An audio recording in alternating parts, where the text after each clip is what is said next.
अति पावन पुनि मन वचन करम रघुनायक चरण कमल बंदे सब लायक राजीव नयन धरे धनुषायक भगत विपति भंजन सुखदायक भगत विपति भंजन सुखदायक श्री गुरु चरण सरोज रज निज मन मुकर सुधार वरनहु रघुवर विमल जस जोदायक फल चार सियावर रामचंद्र पद जय शरणम शंकर जय जय सिया राम सिया राम मैं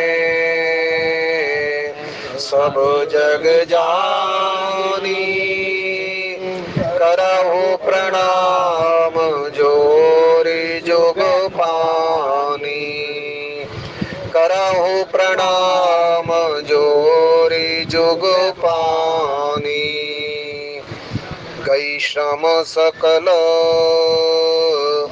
सुखी नृप भयहु निज आश्रम तापस ले गयहु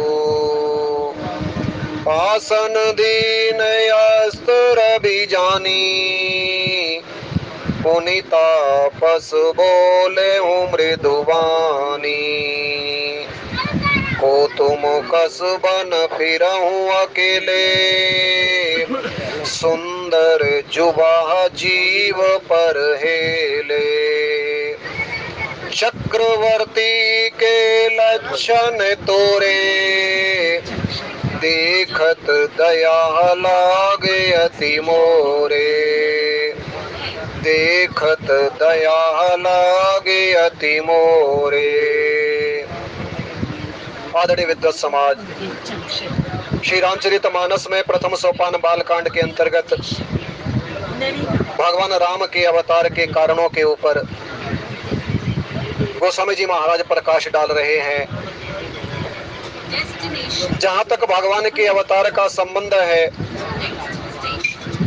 कोई जान नहीं सकता कि भगवान का अवतार किस लिए होता है, क्योंकि हरि अवतार हेतु जे ही होई इदम इत्थम कहीं जात न सोई। बड़ा कठिन है उसके बारे में ये जानना कि भगवान के अवतार का कारण ये बनता है। इसलिए गोस्वामी जी महाराज को कहना पड़ा कि राम जन्म के हेतु अनेका और परम विचित्र एक ते का। भगवान के अवतार के कारणों में जान करके कभी अपनी बुद्धि के अंदर ये विचार नहीं कर लेना चाहिए कि यही कारण है,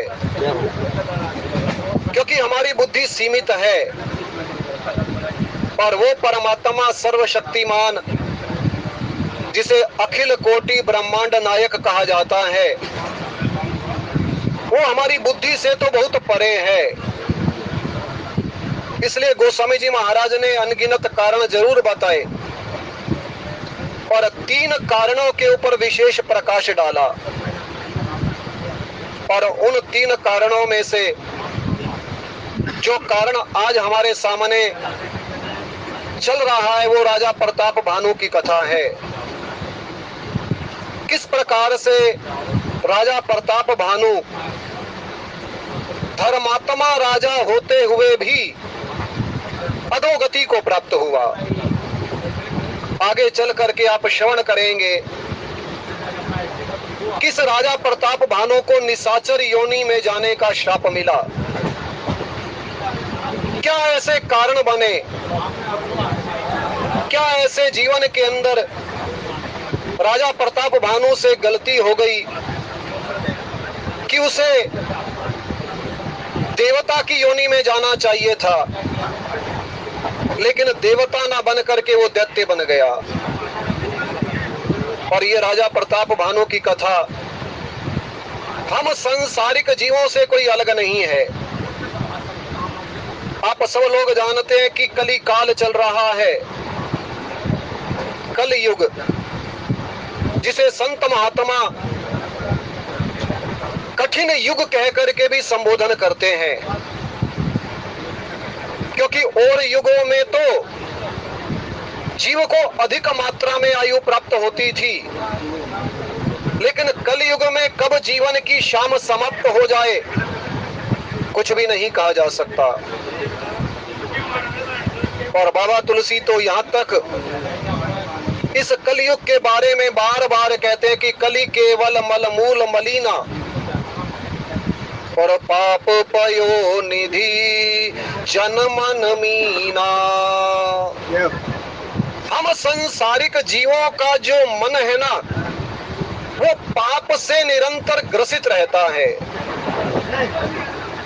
यद्यपि बाबा तुलसी उत्तरकांड में एक और बात भी कह देते हैं कि कली कर एक पुनीत प्रतापा और मानस पुण्य हो ही नहीं पापा। और युगों में तो अगर कोई जीव मन से भी पाप कर लेता था ना, तो उसका फल भी उसको भोगना पड़ता था। लेकिन कलयुग में ऐसा नहीं है, किए हुए कर्मों का फल हमें भोगना पड़ता है, लेकिन जब तक हम उसको करेंगे नहीं, अगर मन के अंदर किसी के प्रति पाप की भावना आ गई और वो पाप करने से हम लोग बच गए किसी कारणवश भगवान की कृपा से, केवल मन के अंदर किसी की बुरी करने की हमने सोच ली, लेकिन फिर सत्संग के अंदर जाने के पश्चात हमें कुछ ऐसा आदेश मिला कि हमें कुछ मिलने वाला नहीं है, कि भैया भगवान जो करेंगे अपने आप करेंगे, मैं क्यों निमित्त बनूं। अगर ऐसा विचार आ गया और हम पाप से बच गए, किया नहीं, केवल मन के अंदर विचार आया, तो भी हमारे जीवन के अंदर वो पाप कर्म का जो हिस्सेदारी है वो हमें नहीं लगेगी, वो हमें भोगना नहीं पड़ेगा। लेकिन कलयुग में हम धर्मात्मा होने का दावा करते हैं, थोड़ा सा शुभ कर्म हमने किया नहीं कि मन के अंदर अभिमान आने में देर नहीं लगती। जीव का स्वभाव है, थोड़ा सा पुण्य कर्म, भगवान को याद कर लिया, भगवान के नाम का स्मरण कर लिया, और मन के अंदर अहंकार की वृत्ति आ जाती है कि मुझसे बड़ा कोई भक्त नहीं है। लेकिन संत महात्मा पग पग पर हमें सावधान करते हैं। और ये राजा प्रताप भानु की कथा तो हम संसारिक जीवों का विशेष रूप से मार्गदर्शन कर सकती है, क्योंकि जो समझदार होता है ना, जो बुद्धिमान होता है, वो कुछ ना कुछ ग्रहण कर ही लेता है। इसलिए सत्संग के अंदर अगर जाने का सौभाग्य मिले किसी को, तो सत्संग में जाकर के कभी खाली हाथ नहीं लौटना चाहिए, कुछ ना कुछ ले करके आओ, कुछ ना कुछ संदेश ग्रहण करके आओ। जहां कहीं भी आप सत्संग में जाओ, संतों के द्वारा जो मार्गदर्शन हो रहा है, संत जो बता रहे हैं, क्योंकि संतों की वाणी के अंदर बड़ा विशेष प्रभाव छिपा रहता है। और वाणी का प्रभाव होता है, वाणी का जो प्रहार है ना, शब्द का जो प्रहार है, कई बार ऐसा किसी के मुखारविंद से कोई ऐसा शब्द निकल जाता है कि हमारा मन उस शब्द को स्वीकार करने में देर नहीं लगाता। अनेकों ऐसे प्रसंग आप सब लोगों के सामने वर्णन किए जाते हैं कि कईयों ने कोई ज्यादा सत्संग नहीं किया, केवल एक घड़ी का सत्संग ही उनके जीवन के अंदर इतना कल्याणकारी हो गया कि जीवन ही परिवर्तनशील हो गया। इसलिए सत्संग में जाकर के संत महात्मा जो समझाने का प्रयास करते हैं, संत महात्मा जो बताने का प्रयास करते हैं, उसको स्वीकार करो ना, उसका मनन करो, उसका चिंतन करो, और अगर मन उसको स्वीकार कर ले तो फिर जीवन का कल्याण हो जाए। आज राजा प्रताप भानु धर्मात्मा राजा है, प्रजा का नाना प्रकार से पालन पोषण करता है, धार्मिक कार्यों के अंदर इस राजा की रुचि है और प्रजा का विशेष रूप से ध्यान भी रखता है, और ये राजा का धर्म भी है। क्योंकि रामचरितमानस में प्रत्येक पात्र का धर्म ही निश्चित कर दिया गया है। अगर कोई राजा है तो उसको किस प्रकार से अपनी प्रजा का पालन पोषण करना चाहिए। जासुराज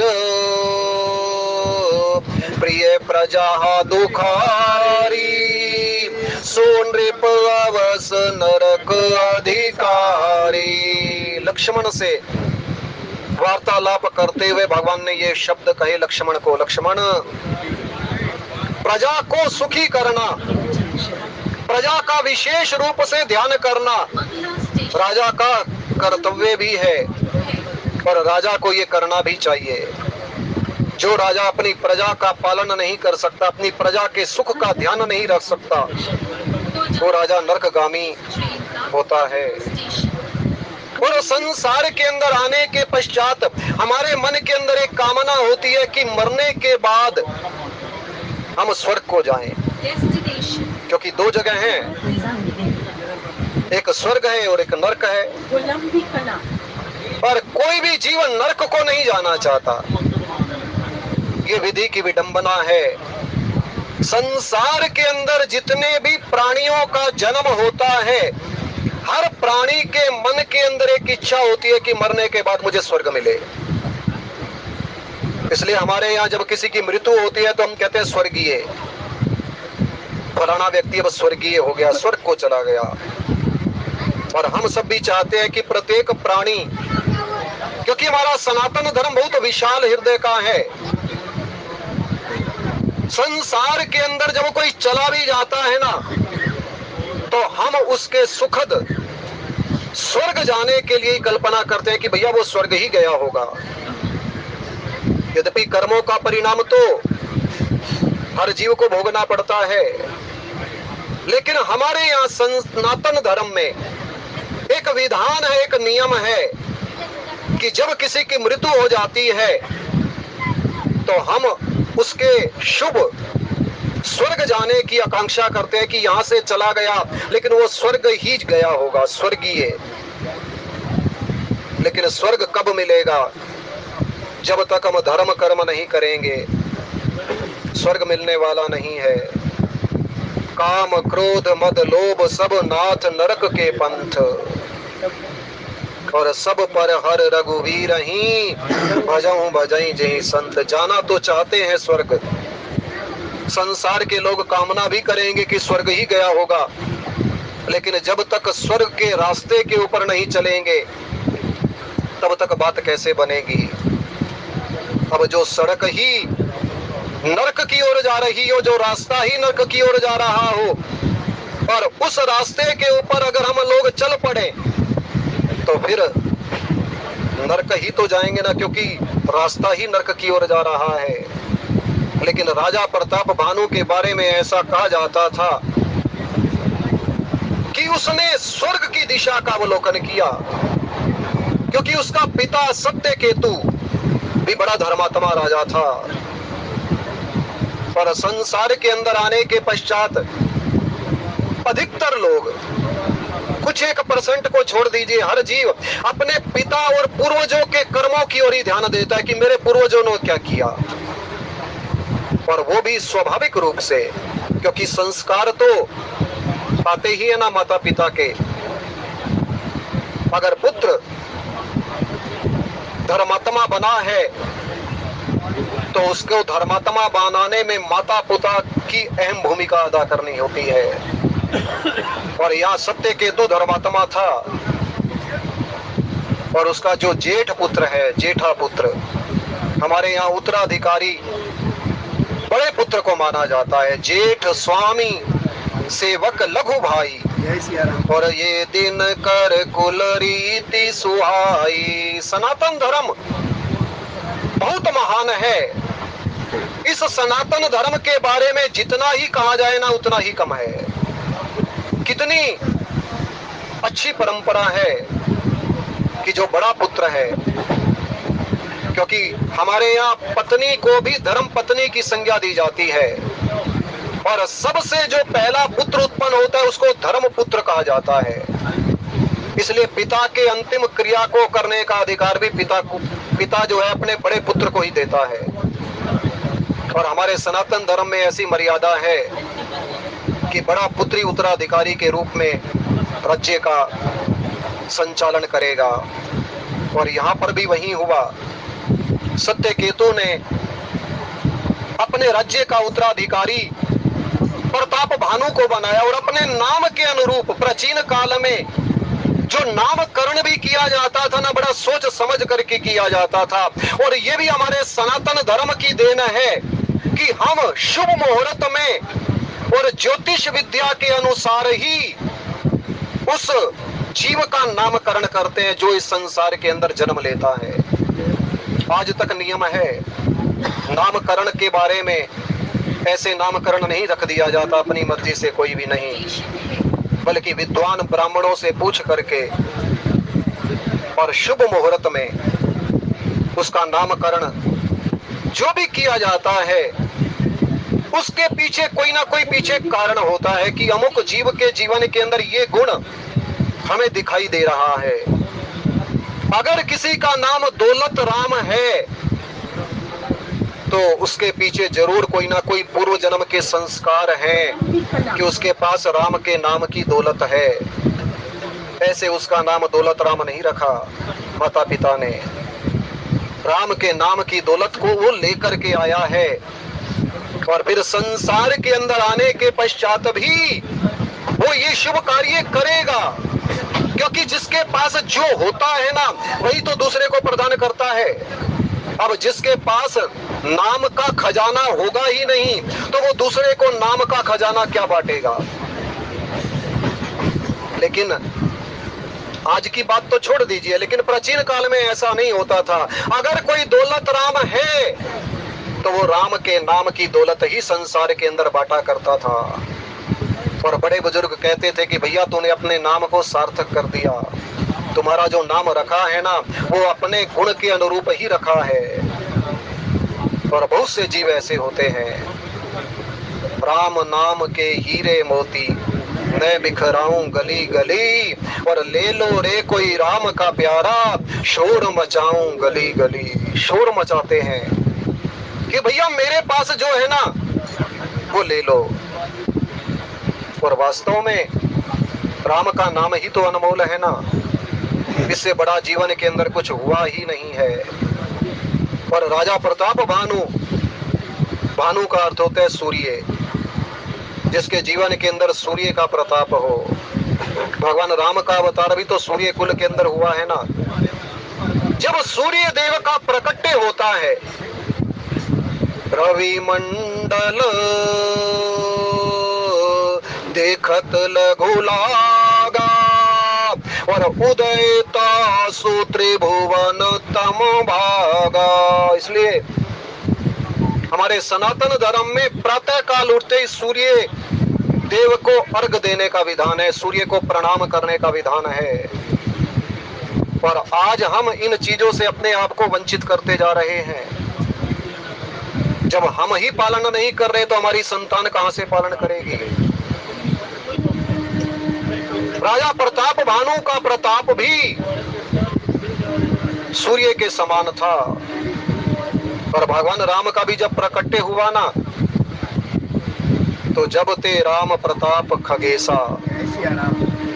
कागभूषुंडी जी महाराज कहते हैं, हे गरुड़, जब से इस भूमंडल के ऊपर राम का राज्य हुआ ना, जीवन के अंदर काम क्रोध लोभ सब समाप्त हो गए। क्योंकि राम प्रताप विषमता खोई, और वैर न करे काहू सन कोई, कोई किसी से वैर करता ही नहीं। प्रेममय राज्य, आनंदमय राजे भगवान राम ने इस भूमंडल को प्रदान किया, तभी तो हम आज तक राम राज्य के उस सुख का अनुभव करते हैं। और जहाँ थोड़ी देर के लिए भी सुख आ जाए ना तो हम कहते हैं भैया यहाँ तो राम राज्य है। और उस राम राज्य के अंदर राम राज बैठे त्रैलोका, हर्षित भया हो गया हूँ सब शोका। शोक, आज का जीवन शोक से ही तो पीड़ित है ना। प्रत्येक जीव चिंता से ग्रसित है। यात्री को सामान की चिंता, पंडे को यजमान की चिंता, हर किसी को कोई ना कोई चिंता रोग सताया हुआ है। चिंता सापनी को नहीं खाया, और कहीं जग जाई न व्यापी माया। इसलिए संत महात्मा कहते हैं कि भगवान की शरण में आना ये शुभ शंभो उमा संवादा, रघुपति समन सुखद विषादा। भगवान की कृपा जीवन के अंदर राम कथा मिल जाए। आज प्रताप भानु के बारे में हम सब लोग श्रवण कर रहे हैं, लेकिन एक बार वो शिकार खेलने के लिए गया, क्योंकि राजा का धर्म है और उस हिंसक प्राणियों से, उस हिंसक जीवों से अपने प्रजा की रक्षा करना। इसलिए राजा लोग शिकार पे जाया करते थे। और राजा प्रताप भानु भी एक बार विंध्याचल के पर्वतों के अंदर शिकार खेलने के लिए गया है। पर शिकार खेलते खेलते एक समय ऐसा आया जब संध्या का समय होने लगा, और राजा प्रताप भानु ने सोचा कि अब मैं वापिस अपने राज्य को जाऊंगा। लेकिन कई बार भगवान अपने भक्त की परीक्षा भी लिया करते हैं। पर राजा प्रताप भानु को अचानक उस घने जंगलों के अंदर एक शूकर दिखाई दिया, और शूकर इतना विकराल, बड़ा भयानक। राजा ने सोचा कि मैं इसका शिकार भी अवश्य करूंगा। जीवन के अंदर ये जो लोभ की वृत्ति है ना, संत महात्माओं के अनुसार आज राजा प्रताप भानु को जो ये शूकर दिखाई दिया है ना, ये लोभ का प्रतीक भी माना जाता है। और लोभ के दलदल में जब कोई फंस जाता है तो फिर वहां से निकलना बड़ा मुश्किल हो जाता है। इसलिए संतों ने हमें सावधान किया है कि साईं इतना दीजिए जामे कुटुंब समाए, और मैं भी भूखा ना रहूं साधु न भूखा जाए। जब राज्य से चला था ना तो यही सोच करके चला था कि मैं शाम को वापिस आ जाऊंगा, लेकिन आज संध्या का समय हो रहा है और अचानक शूकर दिखाई दिया है। लेकिन राजा प्रताप भानु उस शूकर के पीछा करता हुआ रास्ता भटक गया। और इस संसार की भाग दौड़ में हम कब भटक जाते हैं हमें खुद भी पता नहीं चलता। जब अंतिम समय आ जाता है ना तब जाकर के होश आता है, अन्यथा तो संसार में कितना भागोगे, कितना दौड़ोगे। संसार की कोई सीमा थोड़ी है। ये विधि की विडंबना है, ये संसार है कुछ भी नहीं। लेकिन फिर भी इंसान इस संसार के अंदर भागता रहता है। सुबह से लेकर के शाम हो जाती है, और शाम को भी कई बार तो ये सोचता है कि और अधिक काम करके और अधिक मात्रा में धन अर्जित कर लो ना, पता नहीं ये समय फिर आएगा या नहीं आएगा। हम सब सांसारिक जीवों की ये विडंबना है। लोभ के वशीभूत होने में हमें देर नहीं लगती। परिवार का पालन पोषण करने के लिए हम सब लोग रोजगार को जा रहे हैं, और कई बार हमें ओवर टाइम भी करना पड़ता है ना। लेकिन कितना कमा लेंगे, कितना अपनी संतान के लिए जोड़ करके जाएंगे? सब कुछ यही धरा का धरा रह जाएगा। आज राजा प्रताप भानु उस लोभ रूपी शुकर का पीछा करते करते आज लोभ का पीछा करने के कारण सच्चा संत तो नहीं मिला, क्योंकि काम क्रोध मद लोभ सब नाथ नरक के पंथ। पर एक कपटी मुनि राजा प्रताप भानु को मिला है। अब संत महात्मा फिर सावधान करते हैं कि भैया ये तो कलयुग है, पर कलयुग में तो आपको पग पग पर आज संत महात्मा अपने आसन जमा करके बैठे हुए हैं ना। मेरे पास आओ, मैं आपकी इच्छा पूरी करूंगा। और दूसरा कपटी संत ये कहता है कि उसके पास मत जाओ, मेरे पास आओ, क्योंकि ये कलयुग है। और यहाँ कलयुग में एक नहीं बल्कि अनेकों कपटी मुनि संत का वेश धारण करके हमारे सामने विराजित हो जाएंगे। इसी मानस में कालनेमी की कथा भी आती है। आप सब लोग जानते हैं, हनुमान जी महाराज जब संजीवनी बूटी लेने के लिए द्रोणागिरी पर्वत की ओर जा रहे थे, तो बीच मार्ग में कालनेमी भी तो कपटी मुनि का वेश धारण करके बैठ गया और हनुमान जी महाराज से कहने लगा, मैं तुम्हें राम कथा सुनाऊंगा। अब देखिए, है तो कपटी मुनि, लेकिन हनुमान जी से कह रहा है कि मैं तुम्हें राम कथा सुनाऊंगा। और हनुमान जी महाराज भी बैठ जाते हैं, क्योंकि जो सरल हृदय का होगा ना, वो तो राम कथा को ही सुनना स्वीकार करेगा। जबकि कालनेमी तो उसने राम कथा कहाँ सुनानी थी, उसने तो हनुमान जी महाराज को रोकना था। उसका कार्य जो था ना कि किसी भी प्रकार से ये रुक जाए, क्योंकि अगर सूर्य उदय हो गया और ये पहले लेकर के पहुंच गया बूटी को, तो फिर लक्ष्मण तो जीवित हो जाएगा ना। इसलिए ना किसी प्रकार से इसको रोक लिया जाए। राम कथा तो वो भी कह रहा है, और राम कथा का आयोजन करने वाला कौन है? रावण है। धार्मिक कार्य का आयोजन तो हो रहा है, लेकिन उसका उद्देश्य ठीक नहीं है, उचित नहीं है। और परिणाम आप सब लोग जानते हैं क्या हुआ।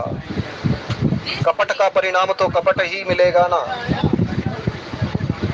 संत विशुद्ध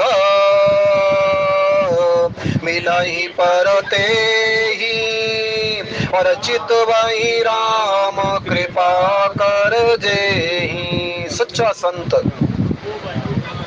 ये जरूरी नहीं कि बाहर से उसका वेश संत का हो। हनुमान जी महाराज का बाह्य वेश कौन सा संत का था?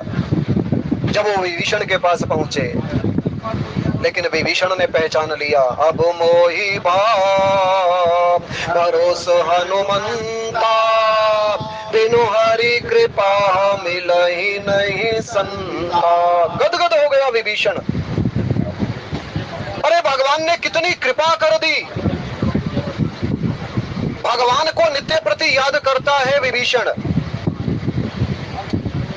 और आज भगवान हनुमान जी महाराज को भेज रहे हैं, और हनुमान जी महाराज भी ब्राह्मण का वेश है।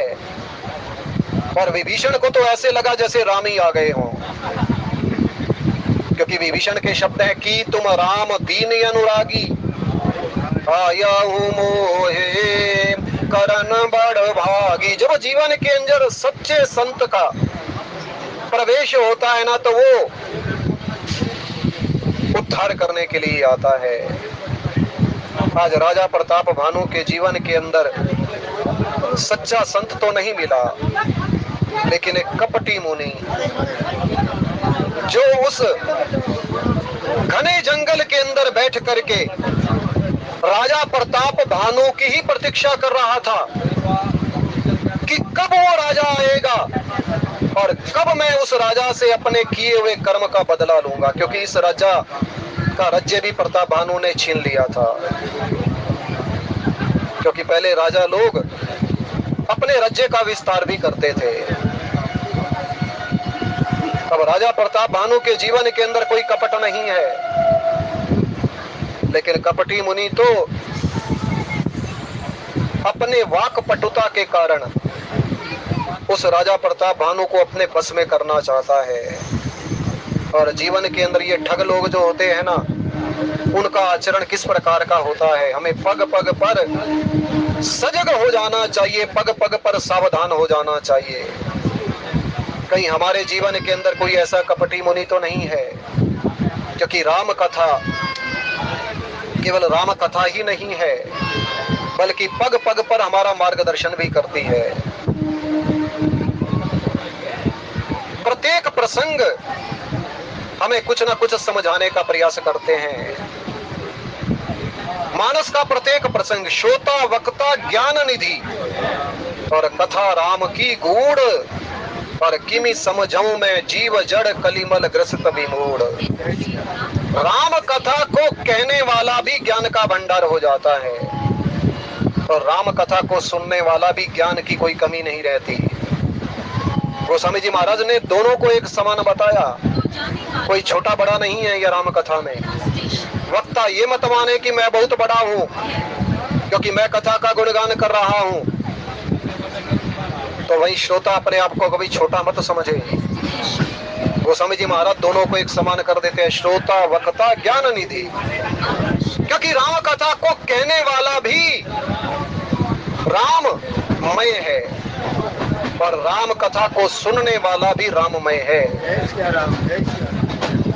क्योंकि हम लोग कहते हैं ना, सिया राम मैं सब जग जानी, और कराहूं प्रणाम जोरी जुग पानी। इसलिए किसी को भी छोटा बड़ा समझने की भूल मत करना, सब भगवान के ही हैं। इस संसार के अंदर सब भगवान का ही तो है ना। तुझ में राम, मुझ में राम, सब में राम समाया, और कर लो सबसे प्यार, जगत में कोई नहीं पराया। काकभुशुंडी जी महाराज कहते हैं गरुड़ से, गरुड़ आज धन्य में धन्य अति, यद्यपि सब विधि निज जन जानी राम मोहे, संत समागम दीन सिया वर रामचंद्र पद जय शरणम शंकर हरि ओम जय जय सिया राम। गरुड़ जी कहते हैं कि हे भुशुंडी आप बड़े हो, लेकिन भुशुंडी जी कहते हैं नहीं गरुड़ आप बड़े हो। देख गरुड़ निज हृदय विचारी, क्या मैं राम की भक्ति को प्राप्त करने का अधिकारी हूँ? कभी नहीं सकुना धम सब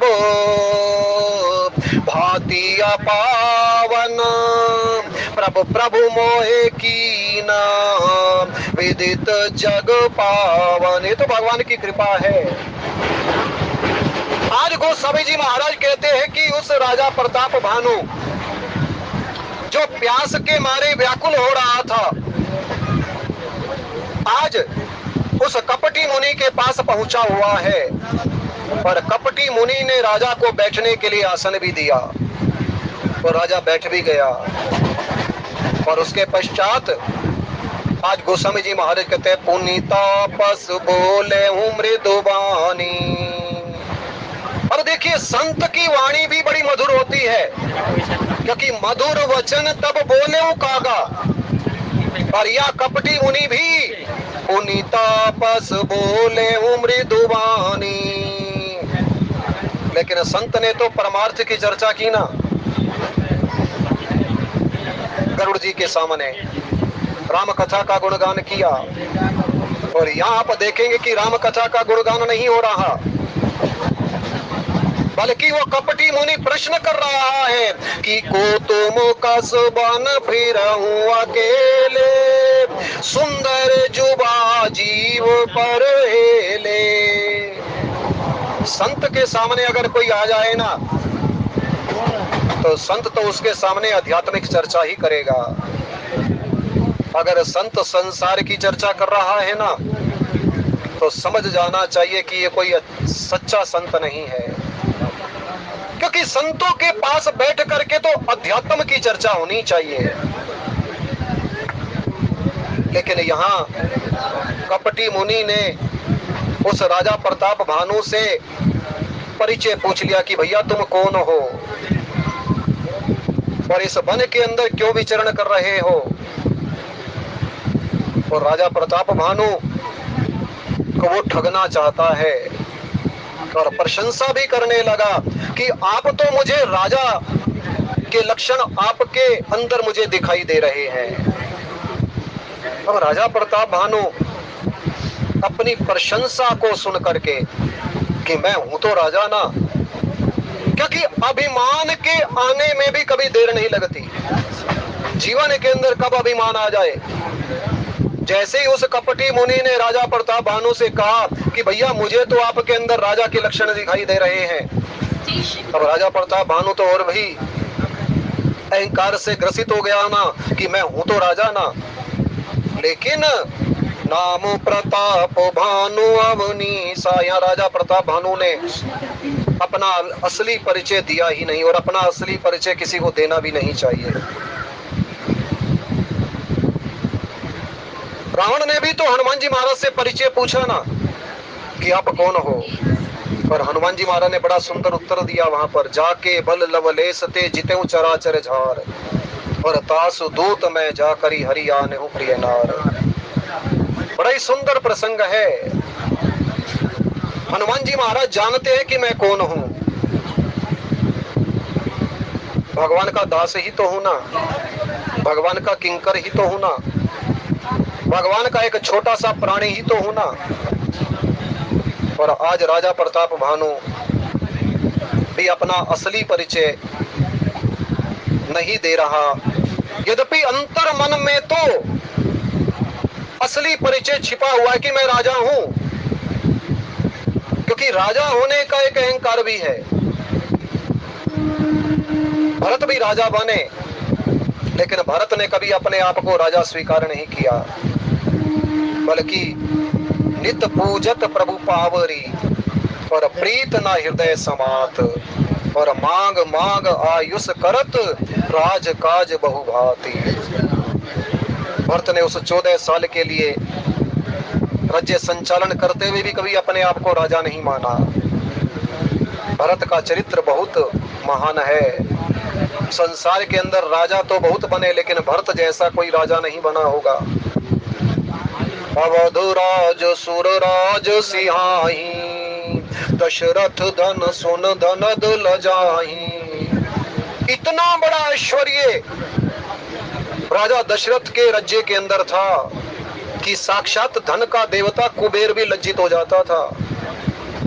और भरत को राज्य मिला, लेकिन भरत ने तन से तो बहुत दूर की बात रही, मन से भी कभी उस राज्य सुख का उपभोग नहीं किया। आप सब लोग जानते हैं कि नंदी ग्राम के अंदर रह करके 14 साल तक तपस्वियों जैसा जीवन व्यतीत किया है राजा भरत ने। और आज राजा प्रताप भानु के जीवन के अंदर अहंकार आ गया कि मैं राजा तो हूं, लेकिन अपना असली परिचय फिर भी छिपा दिया कि नामो प्रताप भानु अवनीसा तासु सचिव मैं सुना हूं मुनीसा। मैं तो उनका एक मंत्री हूं, यद्यपि अंतर मन में तो अपने आप को बड़ा ही मान रहा है, लेकिन बाहर से प्रदर्शन नहीं कर रहा। और यहाँ जंगल में मैं रास्ता भटक गया हूं और हम सब भी भटके हुए हैं।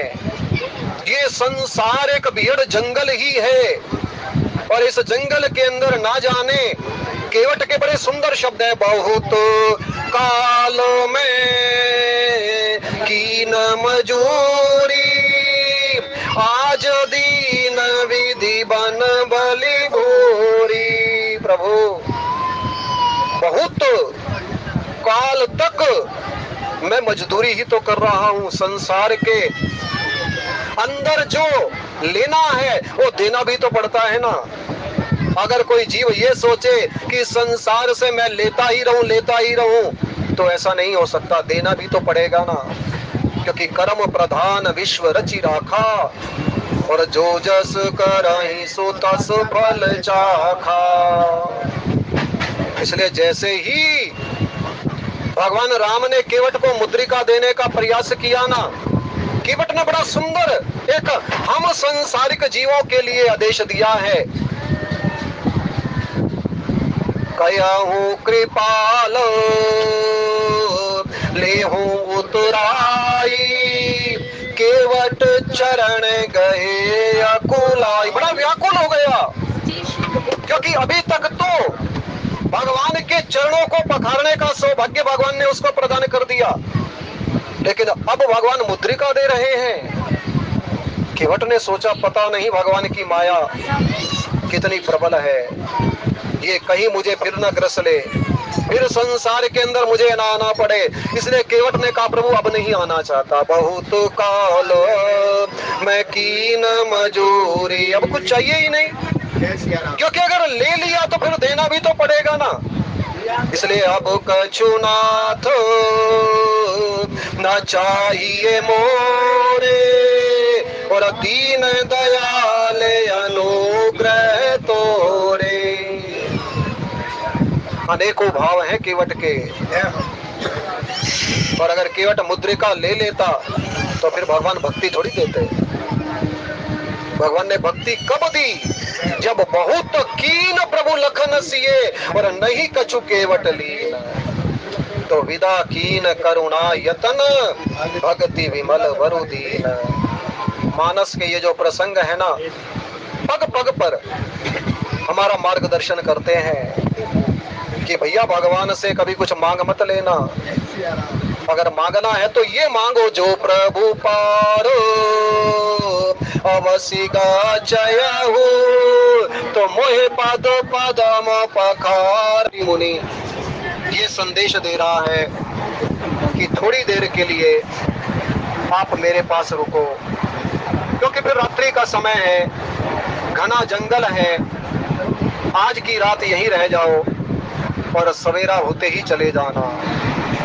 और ये संसार भी जो हमें मिला हुआ है ना, केवल एक विश्राम करने के लिए मिला हुआ है। जैसे प्रातःकाल होते ही पंछी उड़ जाता है ना, ऐसे ही हम सब लोगों ने भी एक ना एक दिन इस संसार रूपी वृक्ष से उड़ जाना है। हंसा निकल गया पिंजरे से, खाली पड़ा रही शरीर। जीवन के अंदर इस बात का आभास भी हमें होना चाहिए। और मानस के ये प्रसंग बड़ा ही सुंदर हम संसारिक जीवों को समझाने का प्रयास करते हैं। तुलसी जस भवतव्यता तैसी मिली सहाय, पर आप ना आवे ताही पर ताही तहां ले जाए। होनी भैया बहुत प्रबल होती है। ये संसार के अंदर कब किसके साथ कैसी घटना घटित हो जाए कुछ भी नहीं कहा जा सकता। और एक प्रसिद्ध कहावत है, विनाश काले विपरीत बुद्धि। जब किसी के विनाश का समय आता है ना, तो बुद्धि अपने आप ही विपरीत हो जाती है। किस प्रकार से राजा प्रताप भानु इस कपटी मुनि से कुछ ऐसे वरदान मांग बैठेगा जो कि असंभव हैं, और वो कपटी मुनि भी उस वरदान को देने में तत्पर हो जाएगा। आने वाले विद्वान वक्ताओं के माध्यम से आप ये प्रसंग श्रवण करते रहेंगे। आइए कथा को विश्राम, त्रुटि के लिए क्षमा। बोले राजा रामचंद्र महाराज की।